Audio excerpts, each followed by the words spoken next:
Ok, c'est parti pour l'épisode 13 des podcasts. Je fais d'ailleurs dehors cette fois-ci pour prendre le soleil. Normalement, ça devrait pas affecter le son. Et aussi, j'étais intéressé de voir si cela affectait ma créativité étant dans la nature. Je pense vraiment que cela fait quelque chose, que cela vous détend et que cela vous permet vraiment de réfléchir un peu plus profondément ou plus clairement. Jusqu'ici, tout va bien au niveau du son, donc j'ai décidé d'enregistrer ici. D'ailleurs, juste avant le podcast, j'ai bu un truc pour m'hydrater. J'avais de la poudre de betterave et du malade de citrulline, très bon pour la performance sportive d'ailleurs. C'est juste des betteraves séchées, un complément alimentaire complet comme on dit, et le malade de citrulline qui est un complément on va dire plus fabriqué, mais fondamentalement ce sont tous les deux des boosters d'oxyde nitrique. Avec l'oxyde nitrique, le sang circulera beaucoup mieux dans votre corps lorsque vous aurez ces choses. La betterave est également très riche en électrolytes, donc vous avez besoin de ça pour l'hydratation justement. Je remarque que si je bois un verre de cette poudre de betterave, je mets une cuillère à soupe, une quantité assez décente, je la mélange avec un verre d'eau et je la pile avant l'exercice. C'est vraiment super bon et vraiment vous ne ressentez pas le besoin de boire autant d'eau même si vous faites la même quantité d'exercice que moi. Donc si vous avez du mal à rester hydraté, essayez ça. En fait, il y a aussi un très bon goût. Il se dissout en quelque sorte au moment où vous le fouettez suffisamment avec une fourchette. Si vous avez déjà bu du jus de betterave, c'est très similaire. Je recommande de le boire également. C'est un jus assez faible en sucre en plus. Une bonne marque, ça sera, vous savez, 95% de jus de betterave puis 5% de jus de pomme. C'est plutôt agréable et pas autant de sucre que votre jus de pomme générique ou votre jus d'orange du supermarché. Le malade de citrulline d'ailleurs, c'est un autre de ces suppléments que je présente en quelque sorte aux gens s'ils me demandent, vous savez, quel est le supplément que je devrais essayer et dont je n'aurais pas entendu parler. Et il est présent dans de nombreux mélanges pré-entraînement, mais c'est en fait, comment dire, si vous en aurez plus pour votre argent en fait si vous achetez simplement de la poudre pure plutôt que de prendre vraiment des BCA avec ça dedans, etc. De nombreuses marques en fait de pré-entraînement proposent des produits qui n'ont pas vraiment besoin d'être présents dedans justement. Donc si vous achetez uniquement ce gros produit, procurez-vous un gros sac, j'en prends 6 à 8 grammes environ 20 minutes avant de m'entraîner, et ça contribue grandement à produire une plus grande séance et presque tous ceux à qui je l'ai présenté le diront. Ça fait vraiment monter la chaleur corporelle et c'est comme si c'était l'un des suppléments dont vous pouvez vraiment voir les effets, dont j'aime le recommander aux gens. Donc le malade de citrulline, essayez-le, ça vous donne un bon pump de veine bien sûr, le sang circule vers le reste du corps, donc si vous avez des problèmes érectiles, vous pouvez essayer ça également pour en prendre. Je recommanderais d'aller directement à la racine des problèmes érectiles plutôt que de prendre un supplément pour vous stimuler. Mais oui, ça peut vous aider si vous êtes dans cette situation. Je voulais donc parler de l'idée selon laquelle il faut être seul la plupart du temps pour bien progresser dans la vie. Et c'est une de ces dures vérités. Si vous souhaitez développer une compétence ou apprendre, il faut que vous soyez seul. D'ailleurs, quelque chose que vous allez devoir faire est vraiment de travailler seul, pas en compagnie d'autres personnes. Physiquement, je pense pas que vous pouvez passer tout votre temps avec vos amis, votre famille, vous savez, sans compter ces autres engagements en fait. Si vous voulez réellement progresser correctement et réussir de manière significative dans la vie, vous devez faire le travail et le faire seul. Et vous savez, évidemment, je suis un grand fervent et partisan de ces relations solides, mais vous devriez vraiment conceptualiser l'idée que, d'accord, j'ai mon temps avec mes amis, j'ai mon temps avec ma famille, je vais apprécier quand ça va arriver, mais ensuite, je dois aussi réaliser que je dois m'asseoir et faire le travail pour toutes ces personnes-là en consacrant simplement ce temps à améliorer votre condition physique ou de course, ou vous savez, à soulever plus de poids dans le domaine physique ou mental si vous essayez de gagner plus d'argent ou d'étudier quelque chose, si jamais vous écrivez quelque chose par exemple. Vous pouvez pas écrire si vous êtes dans une pièce avec des amis. J'aimerais pouvoir le faire personnellement. Et tu peux faire des trucs créatifs, mais des choses comme pour étudier, vous pouvez pas vraiment être dans une pièce avec plein de gens qui parlent sans que votre travail soit vraiment affecté. Donc tu vas devoir vraiment être seul la plupart du temps. Le travail effectué de manière isolée sera toujours en fait plus productif si vous cherchez à vous perfectionner ou à apprendre quelque chose de nouveau. Cela étant dit, ne soyez pas irrité d'être dans l'un ou l'autre endroit en fait. Ce que je veux dire par là, c'est que vous avez votre travail et votre vie. Disons que cela intègre toutes vos relations et ça va dépendre un petit peu de ce que vous voulez faire de votre temps. Quand tu travailles, en fait, te dis pas ah merde, j'aurais bien aimé être avec mes amis, ils sont tous sortis ce soir-là, mais moi je suis resté à la maison. Ne pensez pas vraiment comme ça en fait. Et de l'autre côté, bien sûr, ne soyez pas contrarié de ne pas travailler lorsque vous vous amusez avec vos amis ou votre famille. Si vous faites cela dans l'un ou l'autre situation, vous n'obtiendrez pas le plein bénéfice des deux en fait. Vous ne serez pas aussi concentré sur votre travail parce que vous vous direz ah j'aimerais vraiment faire la fête en ce moment et vous ne serez pas aussi engagé et aimant pendant ce temps de jeu alors que vous vous dites: «Ah, j'aurais dû travailler à ce moment-là». C'est donc un peu le même concept, être simplement dans le moment présent, Travailler quand on travaille, s'amuser quand on s'amuse, sinon on n'apprécie ni l'un ni l'autre et c'est tout simplement idiot en fait. C'est un petit peu lié à ça, je suppose, en termes de travail sur vos objectifs et autres. L'idée selon laquelle la journée, je pense, est la seule chose qui compte dans un sens en ce qui concerne les objectifs. Je peux vous prendre mon exemple avec Lucas, par exemple, que vous avez vu dans l'ancien podcast. Parfois, moi et Lucas, on aime se faire un vocal entre guillemets travail sur Discord, où on se met en vocal tous les deux, et on parle très rarement pour parfois sortir une petite idée ou une anecdote ou une blague. Mais la plupart du temps, c'est souvent des blancs de 20 minutes où aucun de nous deux parlons parce qu'on a besoin de se focus et de se concentrer personnellement. Donc oui, ayez des plans et des idées à long terme sur ce que vous devez faire, ce que vous voulez faire, la direction que vous voulez prendre, des choses comme ça. Mais en fin de compte, le travail que vous faites dans la période de 24 heures, vous dormez une partie, mais les heures restantes, que faites-vous pendant cette période où vous êtes conscient aujourd'hui, jusqu'à aujourd'hui, pour travailler vers ces objectifs? Et comment y arriver et avoir ces objectifs-là? Mais si vous ne prenez pas réellement des mesures, en fait, envers ces personnes-là et votre travail aujourd'hui, peu importe ce que c'est, aussi petit soit-il, vos objectifs ne se matérialiseront pas. Peu importe à quel point vous l'écrivez ou vous le pensez fort dans votre esprit. En fait, ça n'existe pas encore d'une certaine manière, c'est une idée dans votre tête. Alors que se passe-t-il aujourd'hui? Qu'est-ce que je vais faire aujourd'hui? Qu'est-ce que je vais pratiquer aujourd'hui pour me rapprocher de cet objectif-là? Et de plus, si vous y réfléchissez comme ça vous enlève le potentiel de vous dire: «Oh, je le ferai demain». En réalité, les gars, demain, ça n'arrive jamais, évidemment, on le sait tous. Demain ne vient jamais. Donc tu dois faire ces choses aujourd'hui, pas dire je le ferai demain, j'écrirai quelque chose demain, je m'entraînerai demain, parce qu'en fait tu arriveras à demain et ensuite c'est juste une journée normale et ok, c'est encore une journée derrière, encore une journée de perte de progrès, encore une journée que tu as perdue. Chaque jour où vous ne commencez pas en termes d'intérêt composé, tout se multiplie en fait.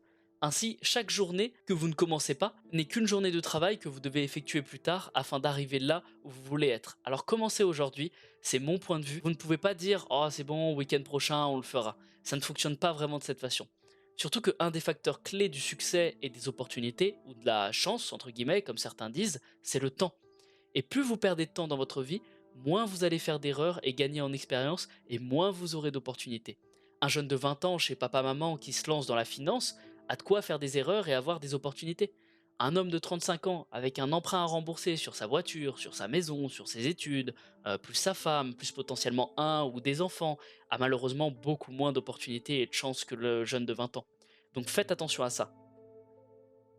D'ailleurs, pour revenir un petit peu sur cette idée de stress et d'anxiété qu'on ressent un petit peu quand on repousse les choses à plus tard, c'est aussi un petit peu le stress que vous pouvez rencontrer dans votre chambre en fait.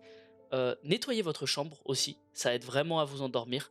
Je pense qu'il y a de nombreux avantages à aménager votre chambre de manière à ce qu'il devienne comme un sanctuaire de repos et de détente vraiment. Des choses comme bien nettoyer une pièce, ranger les choses dans les tiroirs, il n'y a aucun encombrement sur aucune surface, chaque chose est à sa place particulière. Procurez-vous des conteneurs de stockage si vous avez besoin de les organiser proprement. L'effort qui est consacré en vaut le coup. Si vous avez une pièce en désordre, rangez-la tout de suite. Lorsque vous revenez dans la pièce et que vous avez des choses peut-être dans un sac, vous le remettez à leur place, pas sur une chaise, pas sur le bureau, juste là où elles doivent être. Si c'est sale, ça va à la lessive. Et le simple fait d'avoir cette idée de zéro encombrement dans votre pièce est vraiment important et réduit votre stress et vous remarquerez la différence. Si ce n'est pas le cas, votre cerveau ne traite pas inconsciemment tout ce qui doit être fait dans la pièce. Par exemple, tout se passe en arrière-plan dans votre cerveau en fait. Donc lorsque vous rangez tout, votre cerveau n'a pas à penser à ces tâches potentielles à l'avenir, même si vous n'êtes pas conscient que vous vous inquiétez. En fait, le cerveau tourne et en fait, il se rappelle tout le temps de il va falloir mettre ça ici, ça ici. En fait, c'est un petit peu comme un onglet dans votre cerveau dont il a besoin pour continuer parce que il va se dire je dois le faire et ça fonctionne toujours comme ça dans votre subconscient. Donc chaque fois que vous faites des tâches ménagères et que vous obtenez des choses qui en sortent de l'esprit, cela ferme cet onglet un petit peu figuratif dans votre esprit en fait, comme un navigateur web et ça permet à vraiment votre cerveau de se détendre un petit peu plus. Imaginez-vous un petit peu comme si vous aviez Google Chrome devant vous avec une vingtaine de pages ouvertes. Évidemment, vous avez envie de faire le tri dans ces 20 pages. Il y a bien sûr au moins une quinzaine de pages qui vous sert à rien. Donc c'est très important de vraiment faire le tri dans votre esprit. Faites votre lit, nettoyez votre chambre, jetez vos affaires au sale, enlevez vos mouchoirs sales, vos papiers qui ne servent plus à rien, c'est très important. Par exemple, j'ai un diffuseur d'huile dans ma chambre. Vous pouvez aussi changer des huiles essentielles, vous savez, la lavande avant de vous coucher, la menthe poivrée qui est une bonne huile essentielle également, le ylang ylang aussi. Je suis pas sûr de l'avoir bien dit comme ça. Il est comme aphrodisiaque et c'est juste un autre type de relaxant.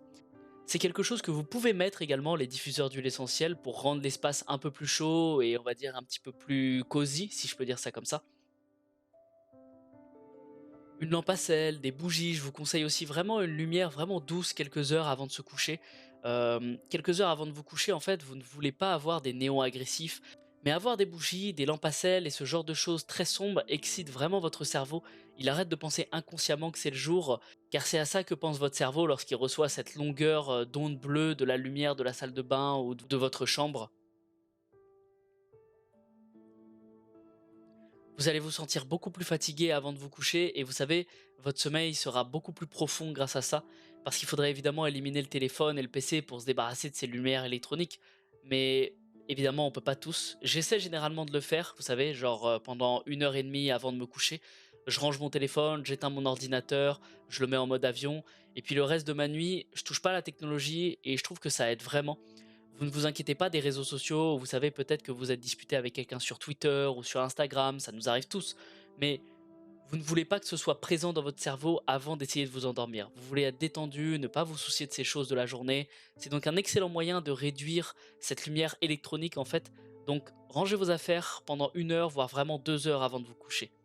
Étirez-vous, évidemment, avant de vous coucher, je suis un grand partisan de ça. D'autres choses dans vos chambres qui, je pense, contribuent à les rendre un peu plus agréables, vous pouvez les consulter. Des affiches représentant vos intérêts esthétiques, par exemple. Par exemple, j'ai quelques petits souvenirs de Tahiti dans ma chambre, comme des coquillages, des chapeaux, ma rame pour aller ramer, par exemple. Ça fait quelques petits souvenirs, mais qui rentrent vraiment tous dans la pièce, et ça fait aussi des bons petits démarreurs de conversation également, si quelqu'un vient chez vous. Il me semble également avoir déjà vu des sortes de petites fioles de parfum naturel à égoutter sur vos draps et votre oreiller pour leur donner un excellente odeur, ce qui peut être une alternative au diffuseur d'huile essentielle. En ce qui concerne votre lit d'ailleurs, vous pouvez vous procurer une paire de draps de bonne qualité, quelques parures, toujours en avoir un prêt à l'emploi lorsque vous en lavez un. Et en pensant au temps que vous passez dans votre lit et à la part de votre vie que vous passez au lit, je pense que ça vaut vraiment la peine de dépenser de l'argent pour un meilleur ensemble de draps. Du coton égyptien, j'ai entendu que c'est bon, de la soie ou un mélange de soie peut être agréable selon le type de domaine dans lequel vous vous trouvez en termes de vie au lit. Investir dans le confort et la qualité de votre sommeil là-bas sera donc très utile. Si possible, gardez votre ordinateur portable de travail hors de la chambre également. Vous ne voulez pas penser aux emails, vous ne voulez pas avoir cela en tête lorsque vous vous couchez, alors essayez de garder votre ordinateur portable si vous en avez un dans une autre pièce. Vous voulez faire tout ce que vous pouvez pour inciter votre cerveau en fait à associer cet endroit à la relaxation et au sommeil. Cela signifie que lorsque vous arrivez à la fin de la journée, vous avez pris une douche, vous avez dîné, vous êtes entré dans votre chambre et vous dites simplement: je peux enfin me détendre ici. C'est mon petit cocon, tout est sympa, ça sent bon, c'est propre. Cela peut être un petit sanctuaire si vous avez eu une journée moyenne ou si vous avez été au travail. L'autre chose est que cela incite votre cerveau à associer cette zone au sommeil, comme je l'ai dit. Il me semble en avoir déjà parlé d'ailleurs dans un ancien podcast, peut-être le 1 ou le 3. En fait, cela améliorera à son tour votre processus de sommeil en termes de temps qu'il vous faut pour vous endormir et de profondeur de votre sommeil. Votre cerveau est en quelque sorte complètement détendu et éteint, et en fait il ne se soucie pas de toutes ces choses qui peuvent arriver. En fait, lorsque vous rentrez dans votre chambre, votre cerveau va vraiment se dire: ok, ça c'est la pièce pour me détendre et dormir. Comme par exemple quand vous rentrez dans votre cuisine, votre cerveau va se dire: ok, ça c'est la pièce pour me préparer à manger et manger. Une autre bonne chose que vous pouvez faire en termes de routine avant le coucher pour conditionner davantage le cerveau au sommeil est une tasse de tisane à la camomille avec de la glycine avant de vous coucher. Je vous recommande vivement de dormir comme un roc, vos rêves seront vivants, ce qui est toujours amusant, vivre une petite aventure en allant dormir. Prendre cette tisane avant de vous coucher peut conditionner davantage votre cerveau. Le changement de température de la tisane en fait profite réellement au sommeil. Votre corps associe toutes ces choses et tout cela aide à chronométrer en fait votre rythme circadien et à obtenir ces hormones et tout le reste, ainsi que les messages chimiques qui préparent en quelque sorte votre corps au sommeil pour le faire fonctionner pour la nuit. Pour changer de sujet, je voulais traiter le sujet sur l'alcool et vous procurer quelques techniques différentes que vous pouvez utiliser pour atténuer les effets de l'alcool, des stratégies que vous pouvez utiliser pour réduire votre gueule de bois, juste des petits trucs et astuces que j'ai trouvés. Mon expérience avec l'alcool n'a jamais été vraiment excessive, ça n'a jamais fait partie de ma culture, c'est d'ailleurs plutôt cool car ça a vraiment filtré dès le début mes fréquentations. Souvent un mec qui ne boit pas, c'est pas très cool entre guillemets, et franchement j'ai toujours eu des groupes d'amis qui ne buvaient pas ou du moins en très petite quantité et jamais avec moi, donc c'était vraiment cool. Donc je pense pas que ce soit très bon pour vous, je le conseille pas. Mais maintenant j'ai beaucoup adapté. Ma consommation d'alcool ne se limite souvent à 2 cocktails ou alors 2 verres de whisky ou vraiment 2 verres de vin tous les mois. En tout cas, je dépasse pas les 4 boissons alcoolisées par mois, ça c'est sûr. Même dans ce cas, la fréquence peut être un peu plus basse. Je sors pas autant en boîte de nuit, donc il y a jamais vraiment d'opportunité ou même pas du tout d'opportunité parce que j'ai pas vraiment envie de le faire. Mais la consommation excessive d'alcool n'est tout simplement pas là en fait avec moi. Lorsque vous sortez, ça fait partie intégrante de l'expérience bien sûr, mais si vous êtes sérieux au sujet de vos objectifs de mise en forme, je vous recommande quand même de les supprimer dans le cadre de votre consommation régulière. Si vous buvez une bière tous les jours après le travail, cela aurait des effets à long terme ainsi que quelques centaines de calories dont vous pouvez vraiment vous passer. C'est pas de la nutrition, ce n'est que de la nutrition vide et des calories vides. Donc essayez aussi de toujours agrémenter vos boissons de mélange. Ça peut être avec de l'eau minérale, eau gazeuse, du citron vert. Le citron vert d'ailleurs est l'essence même de la saveur de la boisson. Il aide à atténuer l'arôme de la vodka par exemple et également assez rafraîchissant. Buvez toujours un verre d'eau minérale avec chaque boisson alcoolisée, ce qui vous aide également à vous hydrater tout au long de la nuit. Ce que j'ai aussi fait, ce qui est plutôt amusant, c'est de faire de la vodka, de l'eau gazeuse et une boisson aromatisée aux acides aminés. Ainsi, vous finirez par consommer quelques grammes d'acides aminés pendant que vous buvez, ce qui est très utile. Si vous le préparez simplement dans un verre, dissolvez quelques BCA dans un petit peu d'eau gazeuse, ajoutez de la vodka, puis complétez pour qu'elle se mélange bien. Vous obtenez vraiment cette saveur, quelle que soit la saveur de votre boisson, aux acides aminés. Je ne le recommanderais pas toujours, je ne le recommanderais toujours pas autant parce qu'il y a quand même des édulcorants dans beaucoup de choses comme ça qui sont pas vraiment bonnes. Donc tenez-vous à la vodka et au soda et au citron vert. Le citron vert frais coupé, utilisez vraiment beaucoup de citron vert dans vos boissons, de la glace bien sûr aussi. D'ailleurs, petit fact intéressant que j'ai appris chez les bodybuilders, Kevin Levron, grand champion de plusieurs Mister Olympia, avait donné son secret à Ronnie Coleman avant qu'il gagne pour la première fois le Mister Olympia.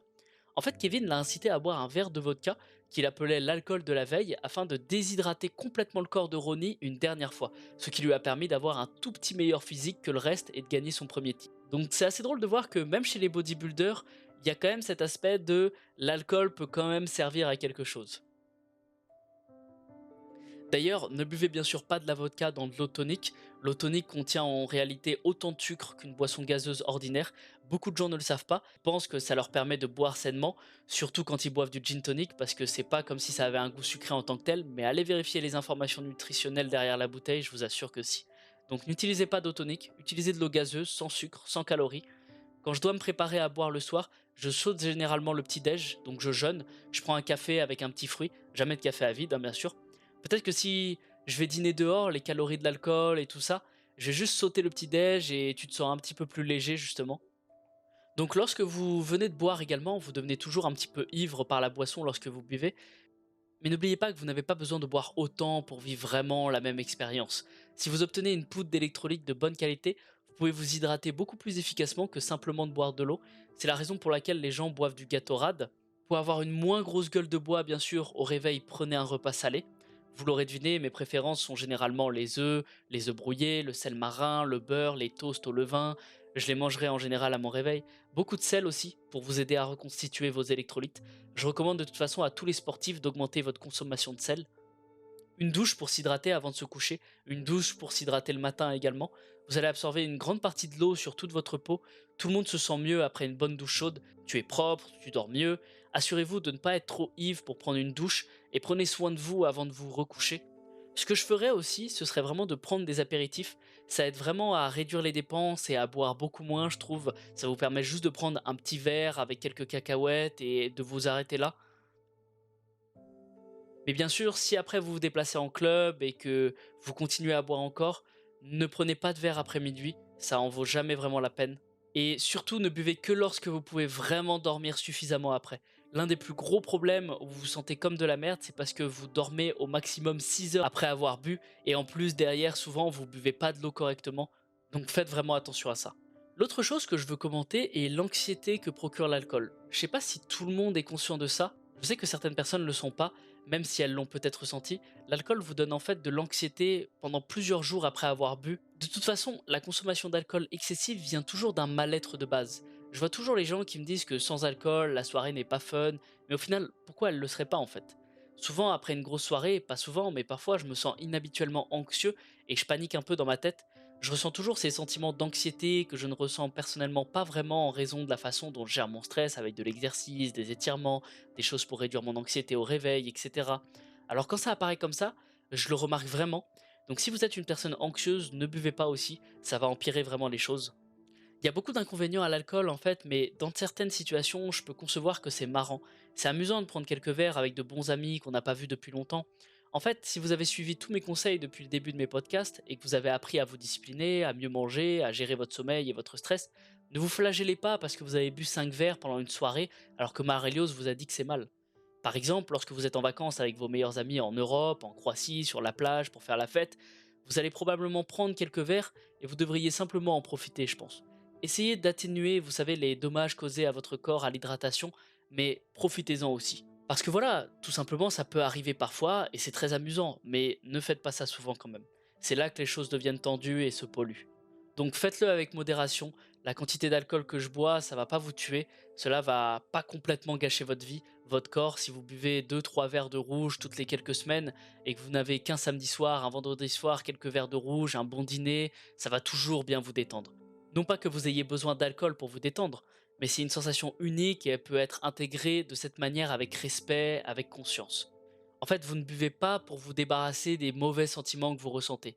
D'ailleurs, pour clore ce sujet sur l'alcool, je vous recommande aussi de changer vos alcools. Vous savez, comme les personnes, les alcools ont une culture, une vie, une histoire et un style. Je pense que vous avez très bien en tête le genre de type qui boit des bières dans un bar et le genre de gars qui boit une bonne bouteille de rouge dans un restaurant. J'ai pas besoin de vous faire un dessin des deux. Je suis sûr que vous avez déjà entendu que tel alcool était souvent l'alcool basique et pauvre et l'autre un alcool un petit peu plus riche et plus raffiné. Bien sûr, cela dépend de vos goûts, mais n'hésitez pas à vous intéresser à l'alcool d'une manière ludique et vous rendre plus classe avec. Peut-être qu'au lieu de vous acheter un pack de la bière pas chère en promo tous les week-ends, vous pourriez vous faire un verre d'une bonne bouteille tous les mois que vous dégustez avec un bon repas et avec des amis. Revenons un petit peu sur le sujet du sport car je voulais parler de la marche. La marche est formidable pour plusieurs raisons. C'est quelque chose que je recommande à tout le monde de faire. Si quelqu'un me demande comment perdre du poids, c'est l'une des premières choses que je lui dirais. C'est un excellent exercice à faire dont l'impact est très minime. Cela va pas beaucoup aggraver les articulations. C'est un excellent exercice à faire, presque comme un entretien général du corps. Il y a une circulation sanguine, vous savez, les articulations bougent, c'est un mouvement humain fondamental que nous ne faisons pas assez dans la société d'aujourd'hui. Si vous faites une promenade décente, vous ne vous sentirez peut-être pas aussi rassasié qu'après une heure de course, mais vous faites toujours de l'exercice décent en fait. Alors n'hésitez pas à le faire si vous pensez que cela ne suffit pas à apporter des changements. Si vous faites aucun exercice, marchez littéralement, faites le tour du pâté de maison. Avant de sortir, vous vous direz, allez, juste un petit tour de maison, et une fois que vous êtes sorti, vous ferez 2 tours facilement sans vous en rendre compte, et cela commence en quelque sorte à partir de là. Beaucoup d'idées vous viendront d'ailleurs en marchant. Quelque chose va apparaître et vous vous dites: «Oh, c'est comme ça que j'ai géré telle situation» ou «Là, je dois travailler ça aujourd'hui» et cetera. Je sais pas pourquoi ça fait ça, probablement à cause du flux sanguin en général. En marchant, vous n'avez pas besoin de penser à la marche ni de vraiment vous concentrer dessus. C'est un petit peu naturel souvent. Donc, même si vous êtes dans la nature et cetera et tout, marcher, ce sera souvent génial. Et puis en plus, c'est souvent une activité plutôt apaisante, vous sortez au soleil, vous sortez dans la nature, vous n'avez pas besoin de penser à marcher. Stan Effording, qui est un culturiste américain, recommande la marche de 10 minutes d'ailleurs. Il a en quelque sorte popularisé cette idée de marcher 10 minutes après chaque repas. C'est vraiment faisable et ça aide vraiment à la digestion. Si vous vous sentez rassasié et lourd après un repas, faites ensuite une promenade de 10 minutes, pas plus. Faites le tour du pâté de maison, si vous venez de dîner en famille, rassemblez tout le monde. Cela peut être aussi un moyen de passer un petit peu plus de temps en famille. Mais à la fin de cette promenade, c'est presque comme si tout l'estomac en fait redescendait plus bas. Ce qui est idéal bien sûr pour la digestion. La circulation sanguine aide à nouveau à la digestion. Je recommande donc vraiment de marcher autant que vous le pouvez. Pas jusqu'à l'excès évidemment, vous ne voulez pas marcher pendant des heures et des heures, mais d'ailleurs vous pouvez également écouter un podcast comme celui-ci, apprendre des choses en marchant. Comme je l'ai dit, vous n'avez pas besoin de vous concentrer sur la marche, donc vous pouvez faire autre chose en marchant. C'est vraiment très simple de bouger facilement, alors n'hésitez pas à aller marcher. Si vous faites 40 squats 6 fois dans la journée, ça équivaut à perdre 1200 calories, en plus de vos marches et en plus de votre travail. C'est vraiment très simple de bouger facilement, alors n'hésitez pas à aller marcher. Nous arrivons à la fin, merci pour l'écoute. Ce podcast était un petit peu plus court que les autres, mais je trouve que c'est pas si mal et ça me permet toujours de vous raconter des bonnes choses. Si vous me suivez sur Instagram, parfait. Suivez-moi sur YouTube également. Et j'en profite pour vous redire que mes podcasts sont sur toutes les plateformes comme Spotify ou Apple Music et bien d'autres. Donc n'hésitez pas à aller marcher en les écoutant et passez un bon reste de votre journée. Bonne nuit ou bonne journée et merci.